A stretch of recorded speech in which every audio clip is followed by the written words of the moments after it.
You've been on the Ffoton hit list, I've got to say, from the very, very start, when we were exploring what photographers we could talk to in Wales. But we couldn't find you, was the main thing. You've been a man in hiding, I think, for many years. But I think you're a key part of the story of contemporary photography in Wales. And I know that it's not just me saying that, there's many, many still working photographers will attest to that. But the thing that really interests me is what brings a PE teacher to Wales back in the 70s. Okay, well, I was born in Birmingham and I went to Loughborough College to become a teacher, a PE teacher, and which I did for 3 years, which I enjoyed very much. And then I became a PE teacher at a school called Countersthorpe College, which is in Leicestershire. And Countersthorpe was a really interesting school. It was sort of modelled on the school called Summerhill, which was started by A.S. Neal. It's a very sort of liberal school in terms where his philosophy was to say that the students could decide whether they went to class or not, and pretty much how they conducted themselves in the school. So there were no set lessons, and the kids had an awful lot of freedom. So I really enjoyed it there because although you were in the confines of a school, you had an awful lot of freedom. And I worked there for a few years. I had a friend who was also a teacher, which I shared digs with, a guy called Barry Lewis, and he was very keen on photography, and he kept talking to me about photography. And I obviously I was interested in some of his pictures, so I'd ask him a few questions. And he said, "Why don't you come along to Leicester University's dark room? In the evening I go there and I process black and white, and you can have a look." So I went along and, saw these images magically coming out of this tray that he was jiggling about. I thought, wow, this is interesting. I might want to get into this.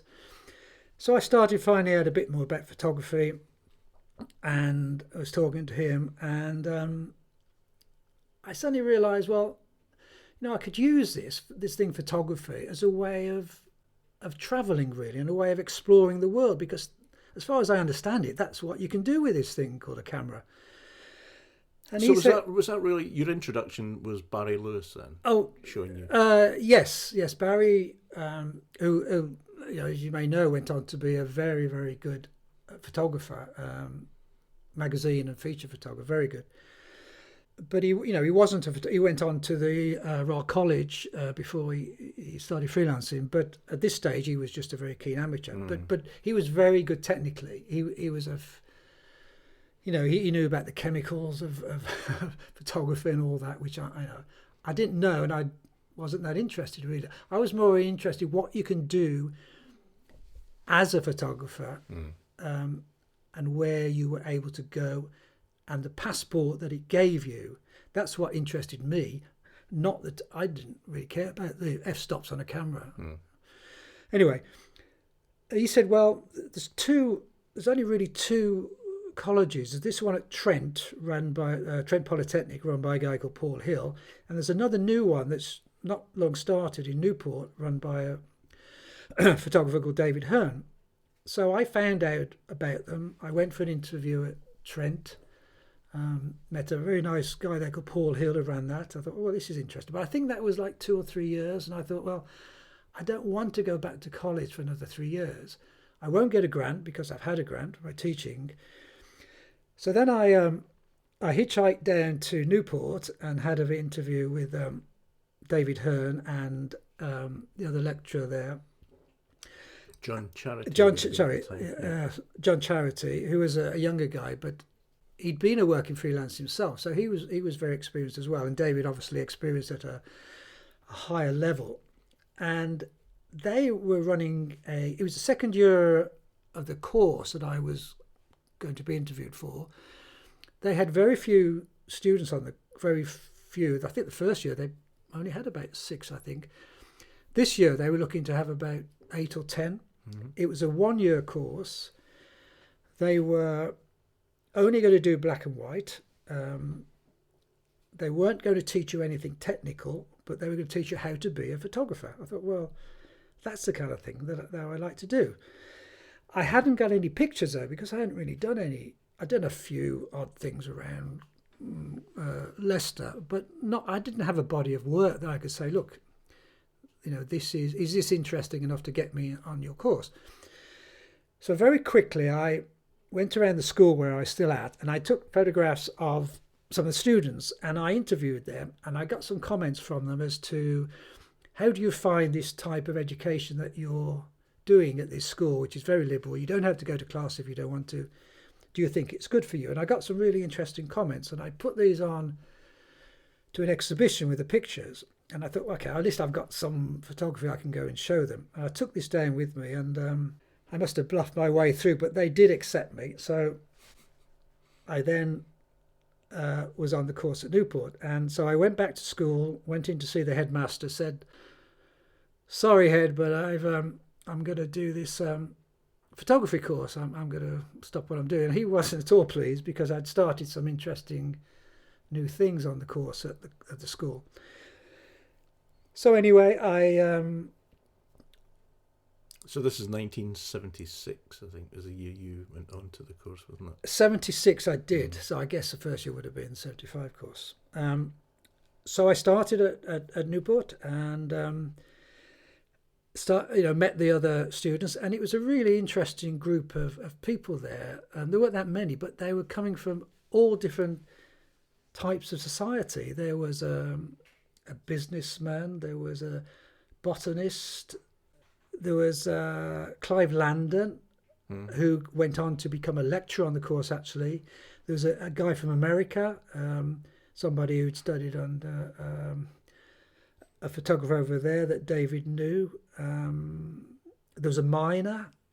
There was a couple of students, I think, that came over from fine art, one of them being Sue Packer, who went on to become a frighteningly talented portrait photographer. So it was a really interesting mix of people.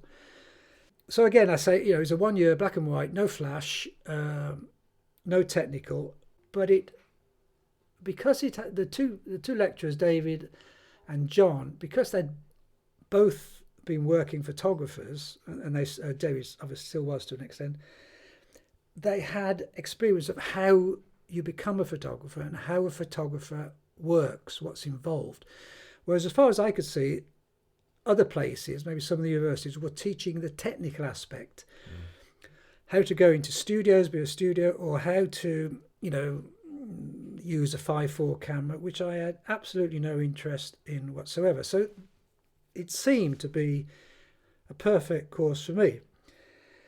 Was there any commonality in your peer group that year that you did the course in terms of their expectations of what job they would... I mean, everyone says it now, but don't they? It's so common because of Instagram and online. Yeah. I want to be a photographer, I want to be creative. But to switch, to go to that type of course, what was the profession and what was the next step for those students in terms of being a photographer? I don't think that was ever mentioned. No. I don't remember it being saying, from this you can go into that. I don't remember that ever coming up, ever. It was all about photography. It was about learning who were the great photographers. We'd have lectures on all the great, not all, but most of the great photographers. We'd see their pictures. David and John would explain why they were good. Why is this photographer so good? Why is he better than this photographer? And also, why is his image good?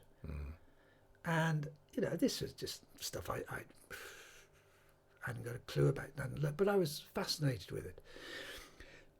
Because also these photographers were photographing in the real world. They weren't photographing products they weren't.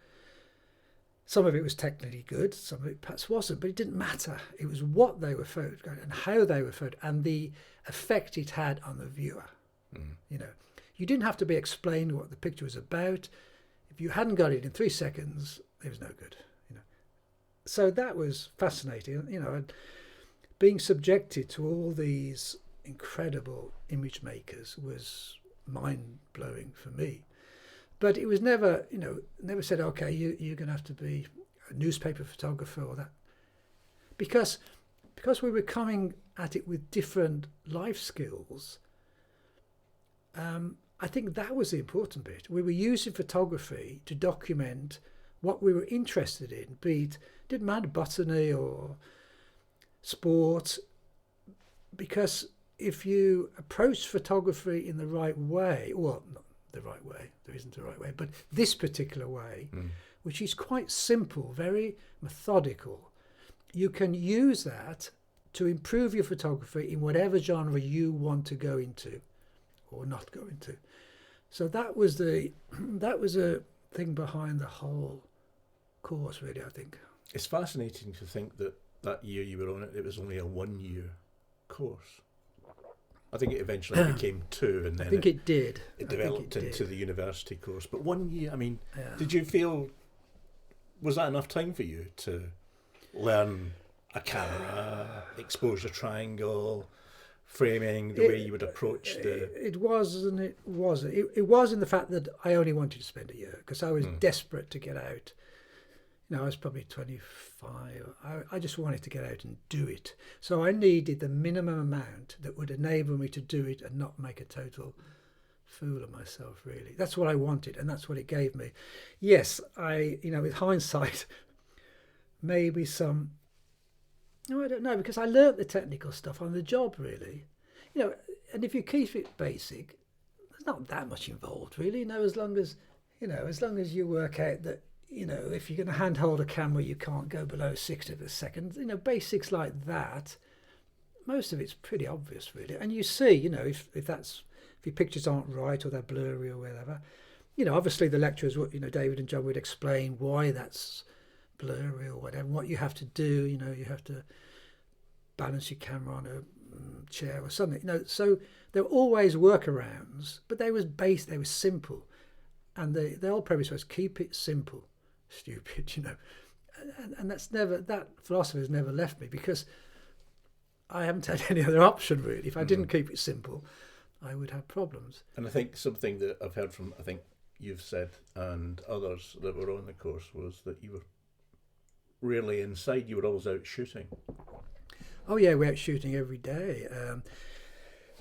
I mean, we'd have a project that we're going out to do, or an exercise, and we go out to shoot it, come back, process, sit down with either David or John. They would go through contact sheets, and they would explain, you know, why this picture worked and the following one didn't, what we had to do, and if it didn't work, we'd go back and do it again and again and again,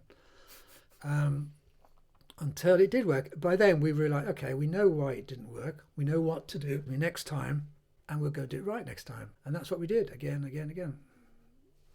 The course at that time then, with the group that you were in, if there were only 2 lecturers, how did the course work? How much time were you getting with the teaching, and how much time were you out actually with a camera? Well, we were out with a camera most of the time. We would be set projects. It was basically based around the putting together a photo story, with the end objective of the photo story being used in a spread in a magazine. That was like the ultimate. If you could get, you know, 2 or 3, 4 pages of photographs which showed a story. Obviously there would be accompanying text to go with it to explain what was going on. But so to put that together required basically 3 elements. You had to have the establishing shot, which was generally tended to be a wide shot of the area, the event, the landscape, whatever the story was.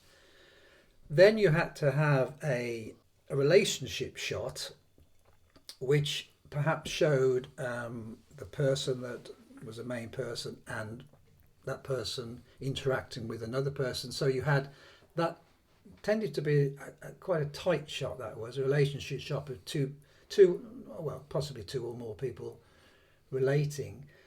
Then you had a working shot, what was called a working shot, which was, you know, what was going on in the story. Now, obviously, it depended a lot on the story, but again, that tended to be perhaps quite a fairly tight shot.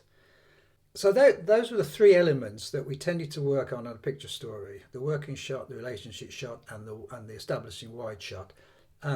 Maybe a portrait if it was that, you know, if The story necessitated that. So we would go out, and the brief would be something like, we need some working shots. So you'd find a factory or somebody working somewhere, and you would shoot a lot of pictures of that particular thing. Then you'd come back, you'd process it, you'd do your contact sheets, you'd sit down with either David or John, and they'd go through it frame by frame as to why this image worked better than the one preceding or following it, and you discuss everything about that particular. And then you'd mark it with a Chinograph. I think you started marking white Chinograph for ones that possibly worked, and then you'd edit it down to a yellow Chinograph. So you eventually got, I think it red, you got you got your picture that worked best for that brief. So then, and the other thing was that you tended to shoot a lot of pictures of one subject. So in other words, once you decided what your picture was, and so maybe if it was later in your shop, you had the two people together. So you worked out the background, you worked out your angle, you worked out the lighting, all that. But because the chances are they were moving, every picture that you took would be slightly different. The hand could be in a slightly different position, or the head, or something would be different. So it's virtually impossible to look at a situation that went on for, say, 30 seconds and know when in that 30 seconds was going to be the time which created the best image of that. So the only way to do it was shoot a lot of pictures and then edit and pick out the best one. So that was a way of working that was not drummed into you, but suggested this is what you have to do, because it's the only way of getting the best picture from that situation in front of you. And gradually you began to learn, okay, I understand why this image works and that one doesn't work. And it could be the tiniest, subtlest little thing, but it was different and it was better. And you learned that 99.9% of all your pictures didn't work, but occasionally, very occasionally, one would work. So we did that for the establishing shot, the working shot, the relationship shot. And then we could put those pictures together. I think the next step was then to do a working print, which was possibly a 5/7 print, I think it was 5/7 work prints. So then we'd print the selected prints from the contact sheets that we marked in white, and we'd print those up. So we could then lay them out on we had a massive big table in the room. We'd lay them out on there. And then either David or John would say, okay, no, now we can see these a bit better. We can see why this works. These are starting to work together. And we started to put the pictures together. And we could see why one didn't work and the next one did. And eventually we had a picture story. So we had the establishing shot, the working shot, and maybe a portrait. Oh, the other thing, of course, we bring the contact sheets back and we go through it. So, well, not bad, but you need to do it again. So we go back and we do it again.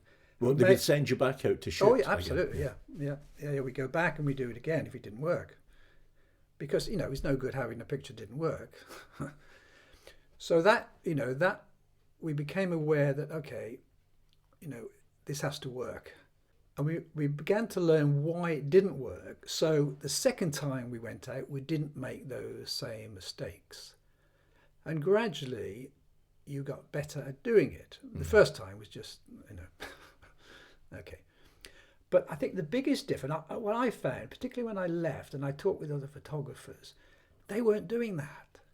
They weren't shooting a lot of pictures around, well, some of them were obviously, but I noticed a lot were shooting one or two pictures and then going on and shoot. So how can you possibly get the pictures if you're working in that way? So it was a method of working. That was the biggest thing, well, not the biggest thing, one of the important things I got from Newport was your method of working. And whatever I've done since then, whether I've been doing, colour or corporate or even video in a way, that was always in the back of my mind. You've got to get everything right and then keep shooting and shooting and shooting and then editing and picking out the pictures. The only way you're going to get, obviously, you can stumble across and take one frame and get a wonderful picture. That works occasionally, but consistently that won't work. I guess it's different with people that only do landscape, large format landscape. Maybe they work obviously a different way. But in a way they don't, because they'll probably wait 10 hours for the light to be right. Yeah. So in a way they are working the same way. But in the kind of reportage that we were doing, this was the only way of doing it. So that was a very, very important lesson. So the course you were on then, and we're going back to, I think around about 75, 76 you would have been there, wasn't it? 76 maybe? Yes, I was at, it was 76, yes. And it was what, a 1-year course? It was just a 1-year course. I think then it went to 2. Yeah. It went to 2 years after I left, but certainly I was only there for a year. Yeah. And do you think that worked, that structure, within a year, worked as a photography education course? Or could you have stayed longer? It worked for me because I had enough then. Because you can learn the technical bits. You can talk to people, or you can go something. How do I do bounce flash, or how do I do that? You can learn that. What you can't, but you can't learn the other stuff. So I learned the important stuff, and the other stuff. I had to learn. I had to learn about flash. I had to learn about color. I had to learn about all that stuff. I learned that on the job. I'd then go out on a newspaper or a job, and I think, okay, I can't get away with available light here, so I've got to bring in something else. But I learned that while I was doing it, which is, I think, the best way, because it's very different learning something in a college and going out when you're shooting somebody perhaps important. You've got 5 minutes, you've got to get it right. You can't go back, then you can't go back. So you keep it. And the other thing I learned, keep it simple. Absolutely. Keep your equipment simple, keep everything very simple, and do the same thing. So then you've got a good chance of getting something. The main thing, you must get something. You must get it in focus, show up, right? If you can get anything else, that's a bonus. But you've got to get something, because otherwise you won't get another job from that picture editor. That's a very important lesson I learned very early on. Don't screw up your first job. So where were you on the course when you were studying? Where were you drawing inspiration from? Were the students, including yourself, looking at the newspapers, looking at the look at what was being commissioned? What was that something basically that people were looking we were for? having lectures as well. I mean, that's not all we did. There would be, David would give lectures about various photographers, about various, particularly how photographers worked. And this was a real strength of the course, because we had lecturers who'd done it.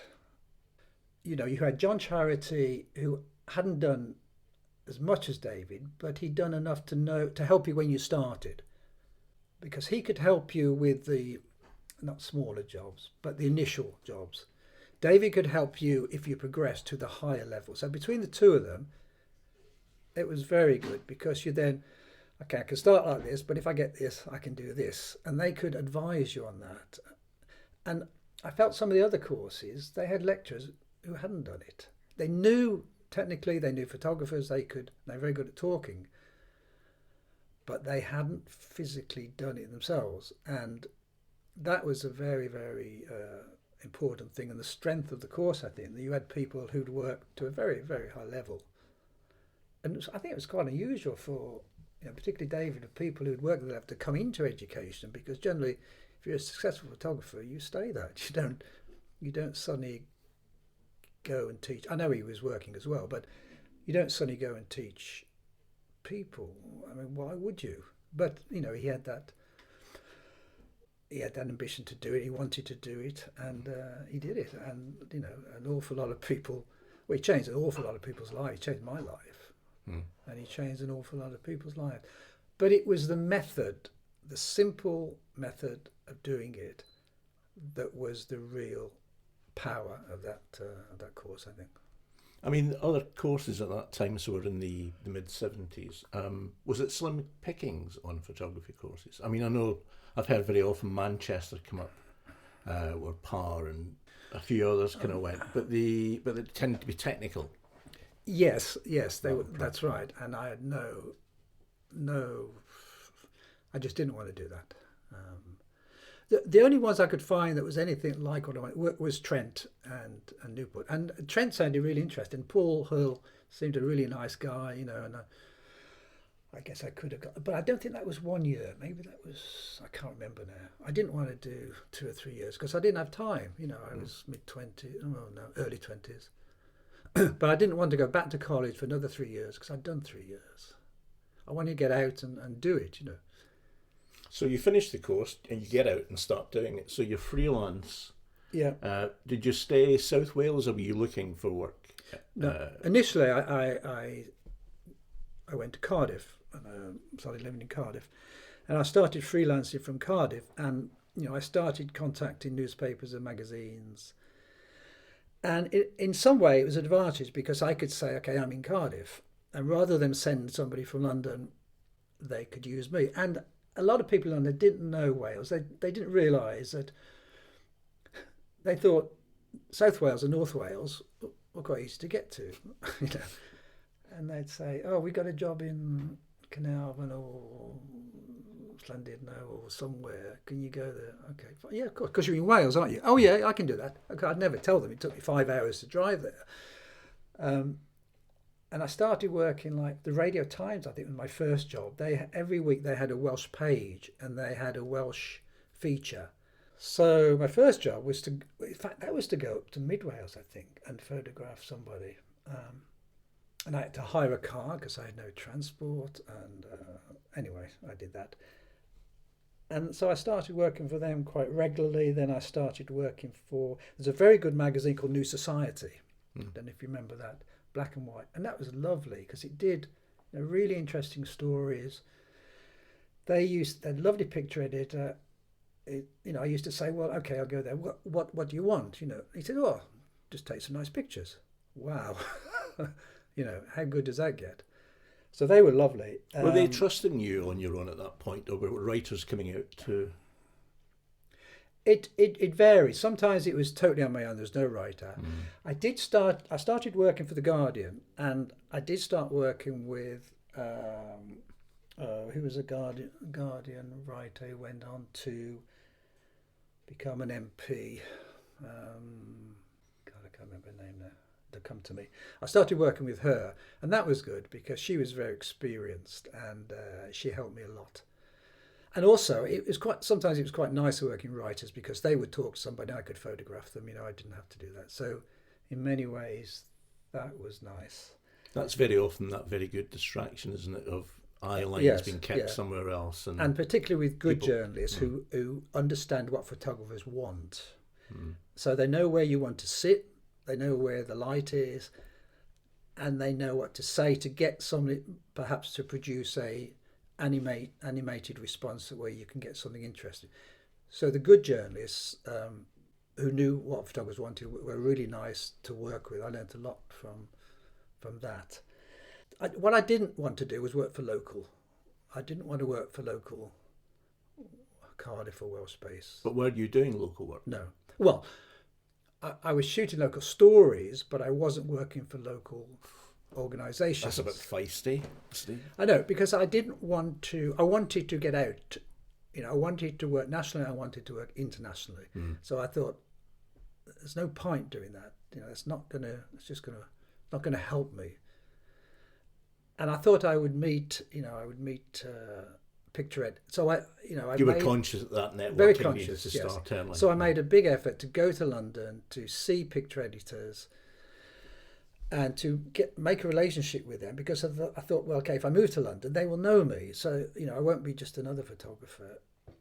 So from day one, I always tried to do that. I never worked for people like, you know, local publications and things. Not because, you know, I met their photographers and they were lovely and they were very good, and, you know, I'd meet them on jobs, and I loved that. I learned from them, but it's not what I wanted to do. So you were still in Cardiff, but you were now moving around, going to London, shooting jobs all over. Then was it the UK? Yeah, but also because, you know, people didn't know me, I was having to put up ideas. So I would I would source the local, I used to get about 4 newspapers a day, source the local stories, ring up the Guardian or the Observer or whoever I work for, say, look, I think there's a good story in Llanelli or wherever, can I go and do it?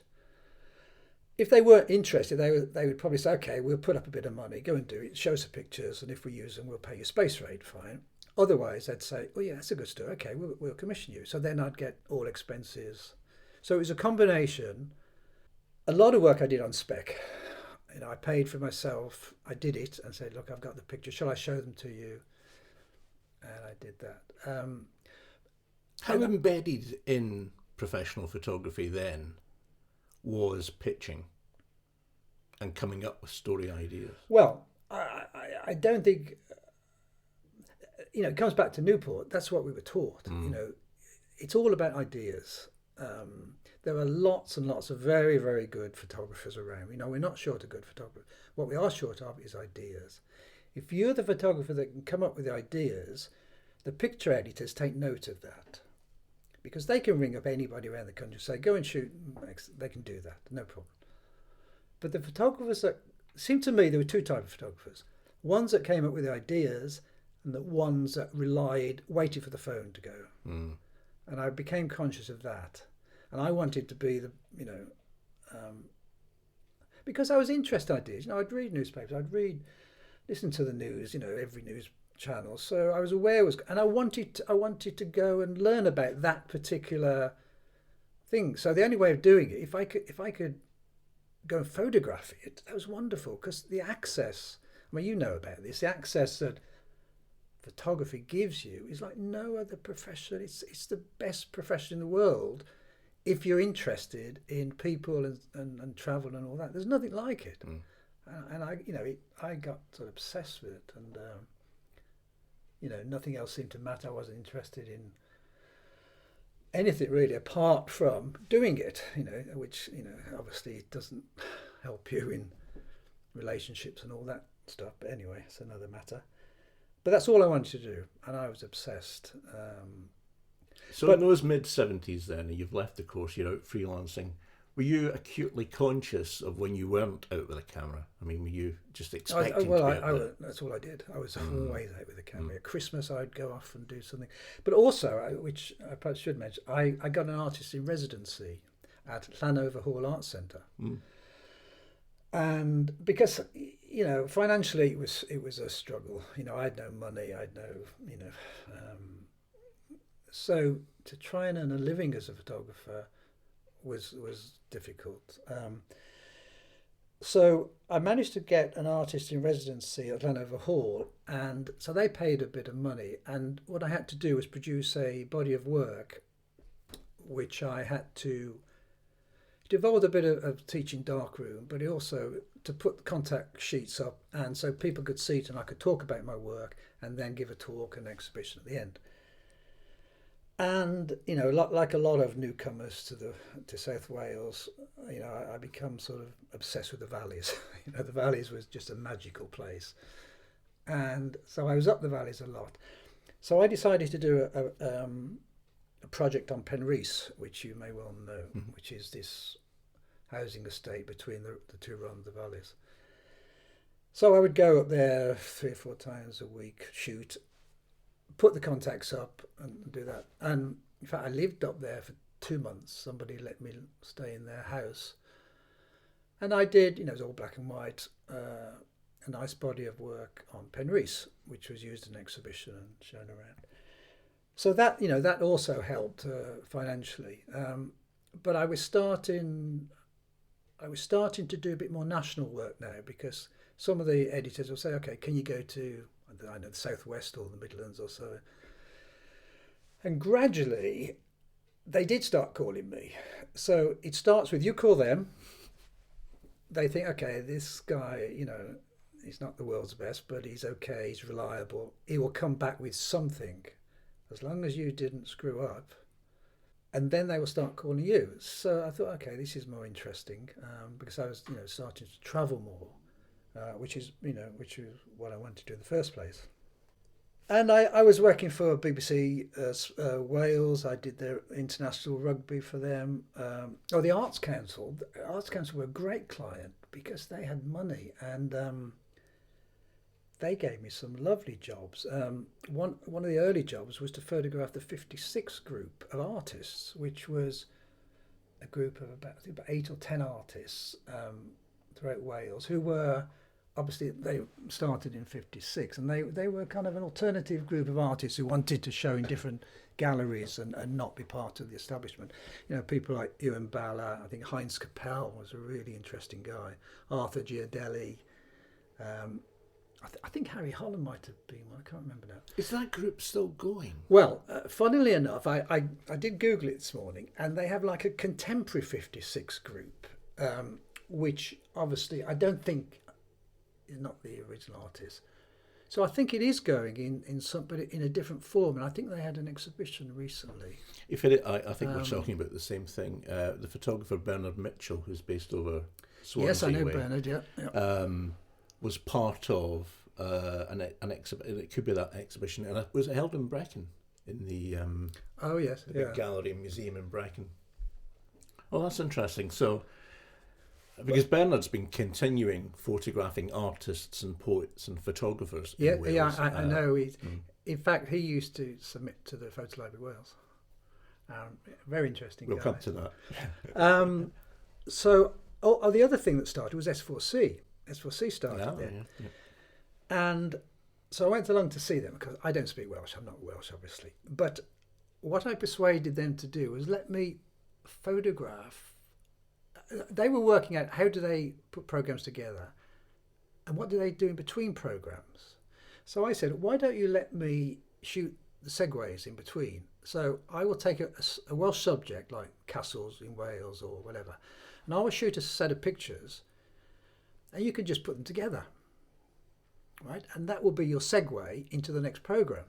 And the guy there called Chris Grace, who was head of animation eventually. Eventually, what with Sirion and all that, but he was in charge. I don't know what his official title was. Really encouraging guy. And so he said, okay. So I would just go off around Wales, shoot these pictures of anything I wanted, really, put them together, and they'd pay me. I thought, this is good.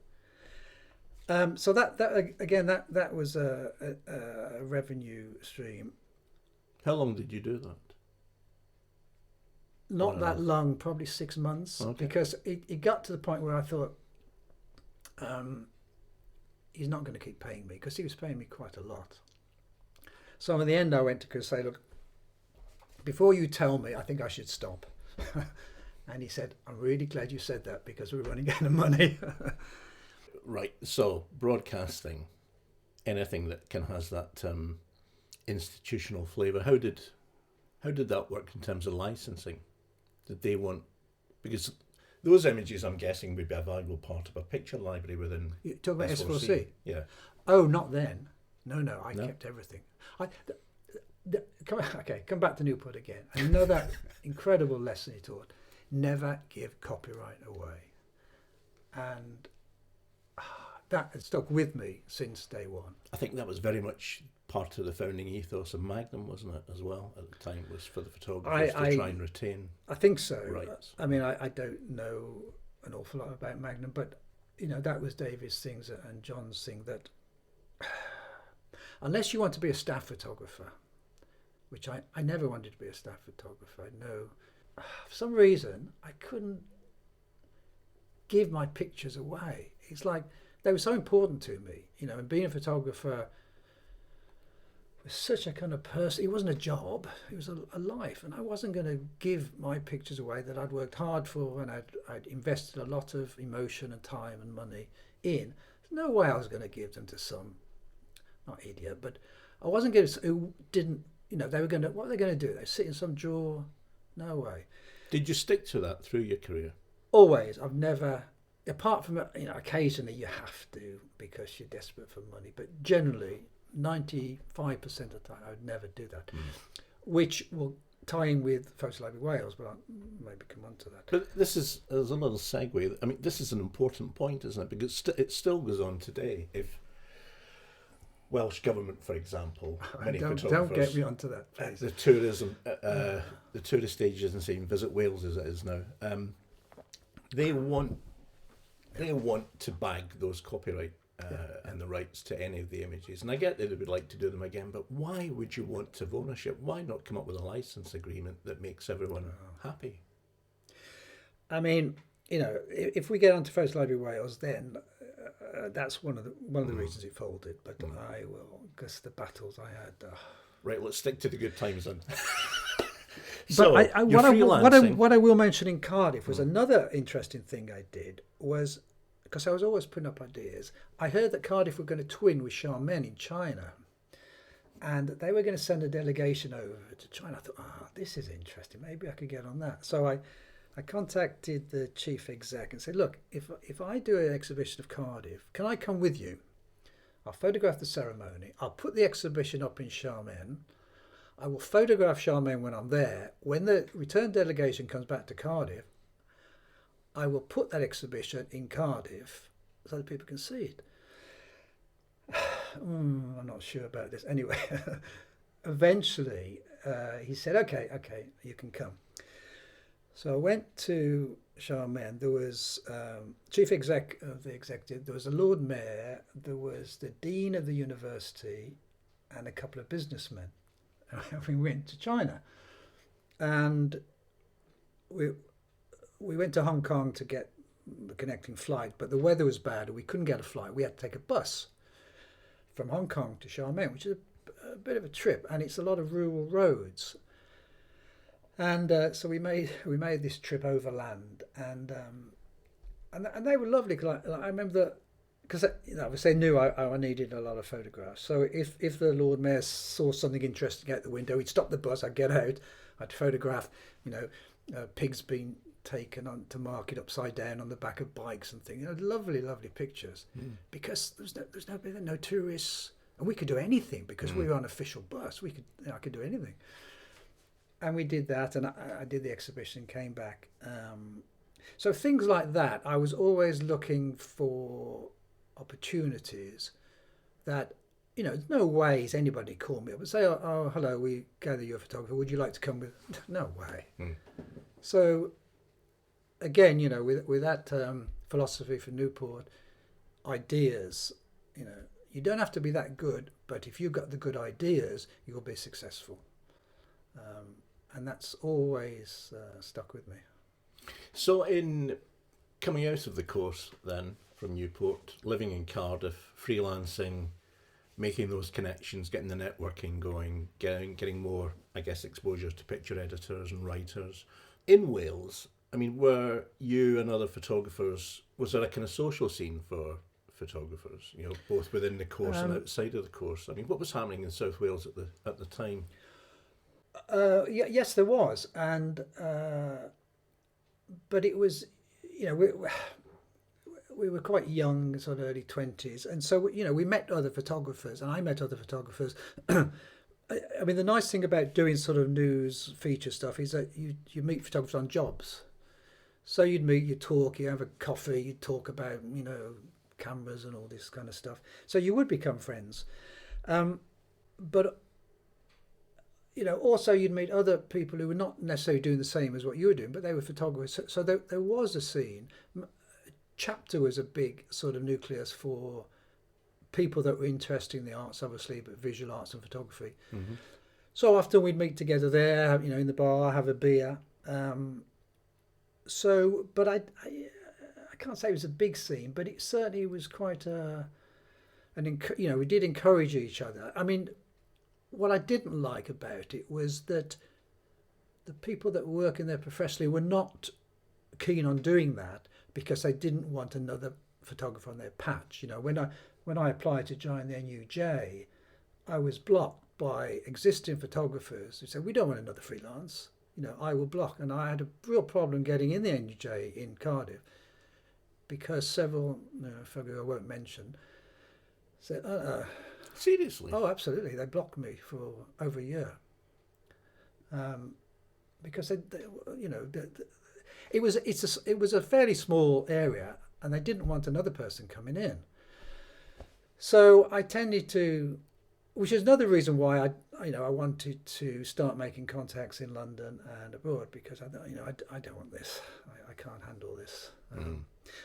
But we did meet a lot at in CHEPSTOW, and I started meeting other photographers. And that was very because also I was desperate to talk to photographers.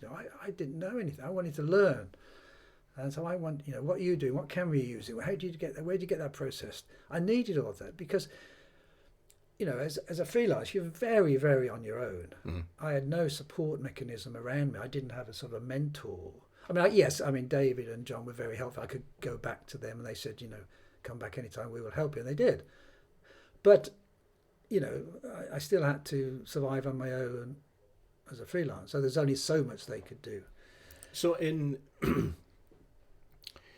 you did the course 1976. I believe from Robert Greetham's notes of what was happening back then, which are very useful. The following year, 77, I think through to 78, the people involved in the Newport course crept across the bridge, and suddenly there were the extramural department at Cardiff College, as it was then. These lectures were beginning to happen, organised by Hurn to bring people like Bert Hardy, Don McCullen in. Oh, at the university? Yes. Yes, well... So was that a bit of a social... Why was that creeping over? Okay. I've never asked David this, actually. Why suddenly This is was a series Newport of lectures he Cardiff? organised at Cardiff University. Okay.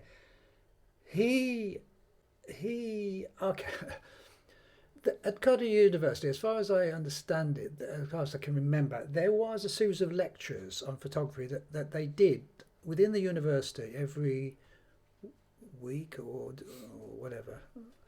And according to Robert's notes, I think there were 18 of these sessions. well, I think I'm talking before that started. And I remember talking to David about this, and I think he obviously was aware of these were going on, and I think he sort of looked at what they were doing, who was doing it, and I think he said something like to the university, like, "This isn't very good." Typically. And they said, "Why isn't it very good?" So he said, "Well, it's not very good because of this and this." And they said, "Well, can you do it better?" Okay, and he did. So he started. Then, of course, he got all his contact, all the people he knew, McCartney and all these people, and Ian Berry and So he said, "Okay, I will see if they will come and do a lecture." And because we did stay in quite close contact really after I left, he asked me and said, "Would you do the exhibition relating to the upcoming lecture?" So we'd pick a photographer, I don't know, and then he'd say, "Okay, can you get prints and mount them and put them on this one of the corridors in the university the week before the exhibition so people can see it and on the way and do." And say it was Bill, no, it wouldn't be Bill Brandt, but I don't know, say it was Ian Berry.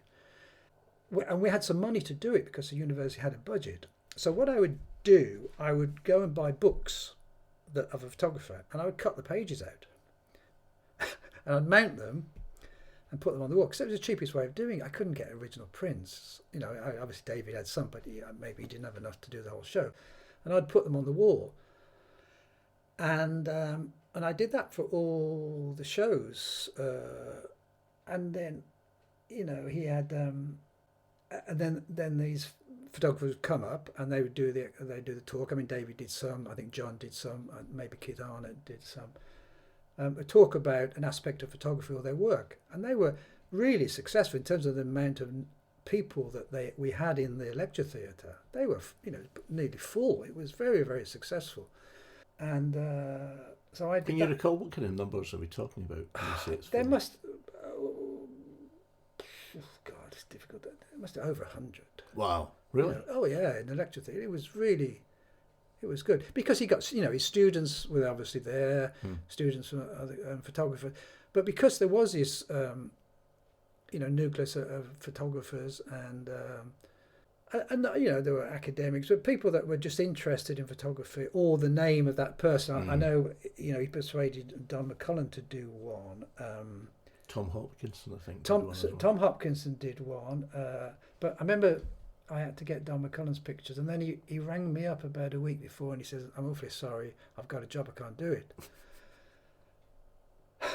But David got Ian Berry to step in, and Ian did, so he did. So things like that happened. But that was interesting for me, because I was meeting these, really top people.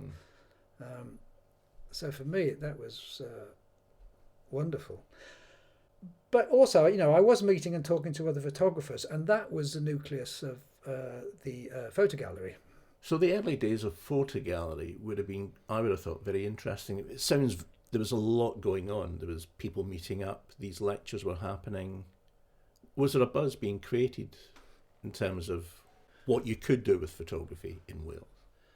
There certainly was. There was a buzz. There was an excitement, and a feeling that we could achieve something, because there didn't seem to be anything in terms of where photographers could get together and talk about their work and other people's work, encourage each other, and just basically talk about photography, really.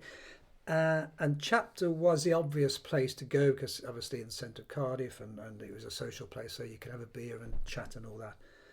And I remember going there in the bar and talking to a few people there. I think what we did, I remember saying to people, look, why don't we meet up in the bar on a Wednesday evening or something, and we'll have a beer and we'll talk about it.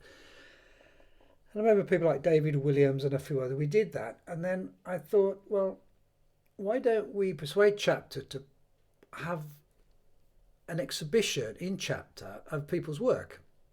And because I was doing quite a lot of photography for CHEPSTOW, I was photographing exhibitions, and I was photographing the visiting performances and some of the artists that had studios there. I was doing a bit, so I knew the people who ran CHEPSTOW, and I persuaded them, look, if I put some freestanding columns in the foyer, a different building then, it had a foyer sort of in the middle. If I do that, and we put every month or so, we put a photographers up, and then we change it, would you be in agreement? And they said, yeah, okay. So how do we do this? And I remember talking to David about it, and I said, and he said, well, look, I've got this exhibition which I've got. It's my pictures, but they're already mounted. They weren't glass mounted, but they were kind of mounted on like a hard wood, or if I remember right. So it had no glass. And so he gave me those. I put those up as a very first exhibition. So we started a little buzz. Then I think the next one, I said, well, look, okay, why don't we all put some of our own pictures up? So we had like a group show. I remember doing that. And then we got a few more, and then it became, okay, we can't keep doing this, because, we need to expand it. We need to make it a bit more permanent. And I think it was moved every time they cleaned or something. So then it obviously did go into develop where you were talking about with the larger groups meeting, and it becoming, how do we get finance? The only way we could work finance was to get the Arts Council involved. And because also I'd worked for the Arts Council, I knew Peter Jones, not well, but I knew him, and also another guy who worked with him very good called Andrew, whose surname I forget. They were very supportive, and they were, interested in photography, and so we did start to have meetings. And I think you mentioned Pinhole there, which became a working title, I think, and the numbers of people increased from, I think, 3 or 4 of us sitting in the bar to 40 or 50 sitting in a sort of proper meeting where you had to take minutes and all that kind of stuff, because we had to structure it if we were going to get a grant from the Arts Council. And people with other skills that I didn't have became involved, who could do that, who could formulate a proposal better. So then we had to source a building, and I remember going along with David Williams, and we found this building, and we talked to the builder who owned it and said, could we rent it? So he agreed, but it needed painting inside, so we painted it inside, by which time the Arts Council had provisionally agree to fund it. So that came through, so we could open it, and it, you know, I was heavily involved in it, but I was certainly by no means the only person. There was a team of, you know, people, and we shared the workload. So this first building would have been the first Ffotogallery building on Charles Street. That's right. It was like a wooden structure, strange structure. It was set back from the road, as you probably remember. It had parking in front of it, and it was a strange building, but it worked okay as a gallery. It was a bit cold in the winter, but we painted all the walls, and we started putting up exhibitions there. And because I thought, well, I've got to put a lot of time into this to make it work, and a lot of other people did as well, an awful lot of time, and we'd have committee meetings and we'd have arguments and all this. And I think one of the first exhibitions we put up was on Soviet war photography, which I'd seen somewhere. It was amazing pictures from, I guess it was the Second World War, shot in Russia by Russian photographers, and hardly been seen anywhere. That was an incredible black and white show. Then I think we had a group show, and we had a few more shows. And then I think I sort of realised, okay, you know, I can't devote this amount of time anymore. I don't really want to be involved in running a gallery. I'm trying to be an international photographer. I can't do two. So I started bowing out, really. And there were, people with more experience and skills than I had became more involved. And also, I had a feeling that it was starting to take a different direction from the original direction that we had of it encouraging Welsh photography, not necessarily, or images that have been shot in Wales. Didn't have to be particularly living in Wales, but we felt if it was Welsh Arts Council, it should do that. So before I left, we thought, okay, we've got to have a director. So we advertised for a director, and we had applications, and then we interviewed. And the person who got the job was a guy called Bill Messer and I think he'd been running a gallery in London. And he was very impressive. He spoke very well. He seemed to buy into what we were saying we wanted, although he wasn't Welsh and didn't have experience of Welsh photographers. He seemed to have the skills and the expertise we needed to make it a serious gallery. So he got the job. And by that time, I was working a lot in London, but I was coming back to Cardiff because I had a base there. So I'd keep in contact and find out what was happening. But Bill was, he wanted to travel to edit photographers' work for exhibitions. Okay, so at first we thought, okay, well, this is interesting. As it went on, we suddenly realized, hang on. This guy is travelling to really nice places, meeting interesting people, charging a fortune on expenses and taking a big lump of the gallery's money out. Hang on, this is right. And he had his views of photography, which obviously wasn't about encouraging Welsh photographers. And things occasionally got a bit heated. I remember once, after a committee meeting, we were sitting in a pub in Cardiff somewhere, and I was sitting on this bench, and one side of me was Bill, and the other side was Al Campbell. And they were having a real argument about photography and what we should be doing, and they were getting quite animated. And all of a sudden, they started throwing punches at each other. I'm sitting in the middle. Punches were raining from the left and right. What? But in a way, it was kind of good because they were passionate. God, we need more of that today. They were passionate about the photography, and okay, they were coming from opposing things, but in a way, it was a positive thing. So things like that happened, and then before I left, I remember then Bill left, I think, and a woman called Debbie got the job. Debbie Baker. Debbie Baker. Debbie got a job. She was very good. She was interesting because she'd worked as an assistant to Ralph Gibson in New York, and she knew Ralph's work. And I looked at Ralph's work, and I thought, okay, it's not Welsh, it's not, but it's interesting, it's different. So she gave me his contact. I went over to New York. I met with Ralph. I said, look, you obviously remember Debbie and and she's now running this gallery in Cardiff, and could you give us an exhibition?